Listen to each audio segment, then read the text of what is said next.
Matikela, welcome to my YouTube channel. So today I want us to talk about something that happened in court, where the courtroom turned into a war over evidence between Ntanzi and Baloyi. And I feel like Ntanzi was justified to ask and be saying the things that he was saying. So let's break it down very clean, because what happened is legally exclusive and strategically brilliant at the same time.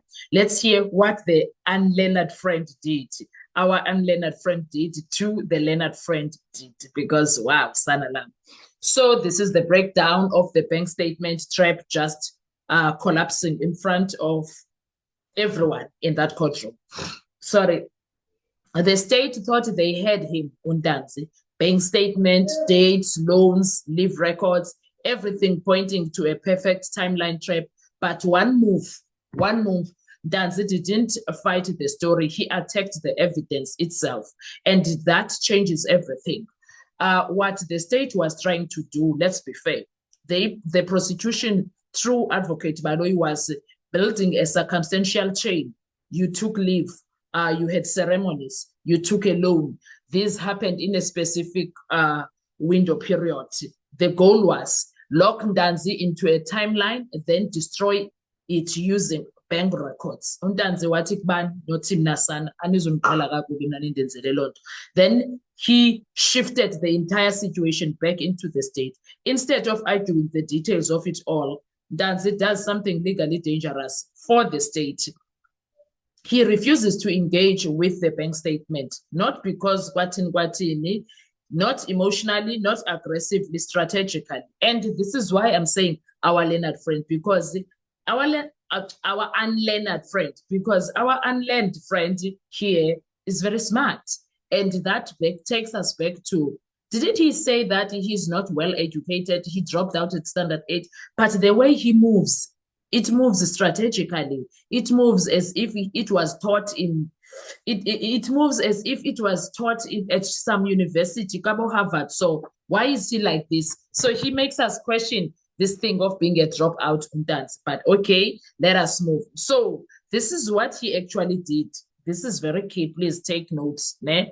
He makes 3 devastating points. 1, there are things that are wrong in the statement. He challenges accuracy. So even if he's not educated, but he can see there are things that are missing. He clearly knows what he did with his account back then in 2014. So it can't look like this. It needs to have certain transactions. That's what I could gather when he said, some things are not okay when it comes to this. The second part that he did, he challenged, was no bank witness was called. Isn't that vital for Ubaloyi? Because now, where we are sitting, we have Ubaloyi acting as if we banker or we forensic expert from the bank. He speaks as if he's an accounting forensic expert. He speaks as if he understands banking industry. He speaks as if he has an umbrella under the banking industry so that he can tap into there and explain things away when it comes to bank statements. So Ntanzi drags him and say, you are the one that is giving all this information. I see the affidavit. I'm not saying anything is wrong with it, but you are just a lawyer. You are a lawyer, you are a prosecutor, you are not a bank expert. We needed a bank expert and you never called one. So that alone, Ubaloyi could not even say, hey. The only thing that you could say, there is an affidavit. Ntanzi was like, I know there is an affidavit. Someone was supposed to come and explain that affidavit. Why not? Where is the person that was supposed to explain that affidavit? Just like you did to other situations, you called people to come and explain things here when it comes to their field. Why not this one? We are Bona Apple, he had him like, he had him like, yeah, but that challenge was very necessary in my view. It was very necessary. It's not something that Ntanzi should be playing around with. And then third thing that he did, he said, I can't respond without proper questioning through my lawyer. So that alone, before we do the third one, when it comes to no bank witness was called, I like that Ntanzi points out Kuti, he challenges authenticity and verification of everything that is written in that so-called affidavit from the person or supposedly coming from the bank. And also, if that person came, that low or whatever, a border person, if they came to come and speak about what was happening there, well, yes, then Untanzi would be speaking a different language. Now, when it comes to point number 3, he says he can't respond without proper questioning through his lawyer. Sorry, he protects his right to test the evidence. That's not dodging. That's procedural warfare.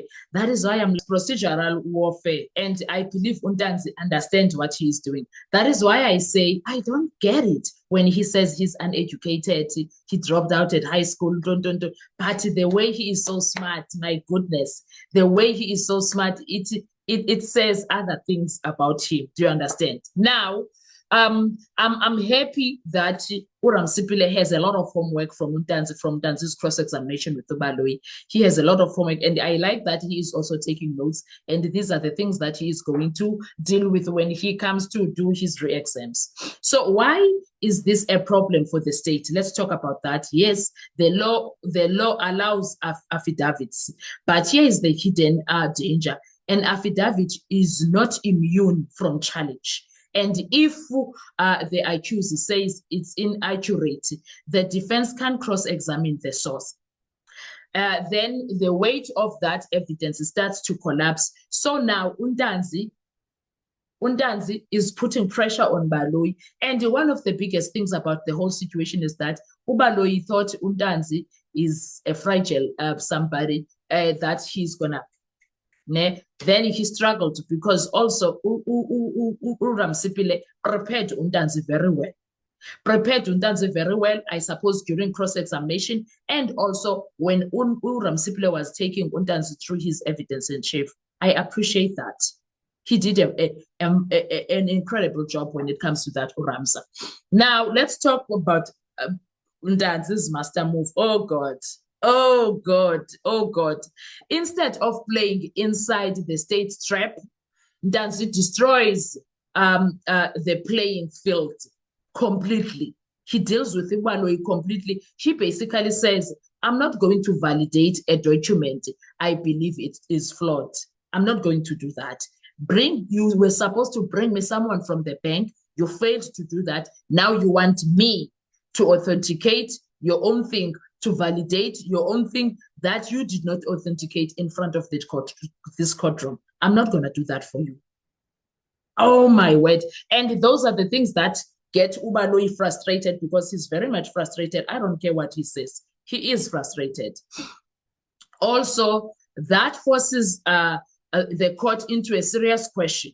How much weight can we give this evidence if it was never tested? You see the importance of testing evidence. Now, if this evidence was great, as Ubaloyi wants the court to believe, why did she not bring someone to test it and put it on record, test it and deal with it and move away? If you have noticed a pattern, Ubaloyi, when it comes to things that needs to be tested in that courtroom, he has never done that.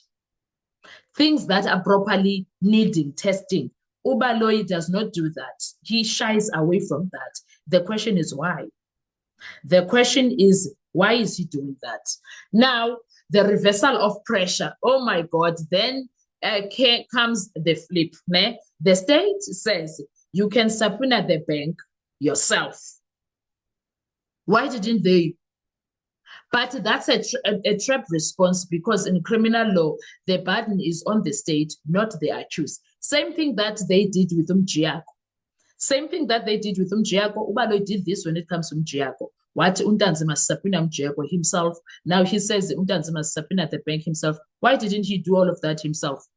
Why? So what is that supposed to mean? So what Untanzi is really saying is, you brought this evidence, you must prove it. You brought this evidence. Same thing when it comes to Mjiyako. He brought the Mjiyako evidence. Why is he not proving it, Ubaloyi? So this entire situation is massive for Untanzi. Why is it massive? This is no longer about, did he take a loan? Did he attend ceremonies, or did he make any ceremonies, or was he a center of ceremonies? It becomes, can the state prove its documents are reliable? Can it do that? Because if Ntanzi is going to question those bank statements, it means when he was taking the loan and when he was busy with ceremonies, he spent money using that bank account. So if now it's going to come without those transactions, something is very offish when it comes to that. And this is the time Judge Rata is supposed to be exercising his 186. Why is he not doing that? And also, why is Judge Rata saying, if Ntanzi, you are so hell-bent in saying this is not your statement or there's something questionable, fine. Take Ntanzi. Here's an order. I'm making an order. Take Ntanzi to the bench. Why is Judge Rata not doing that also? Why is he not doing that? Name.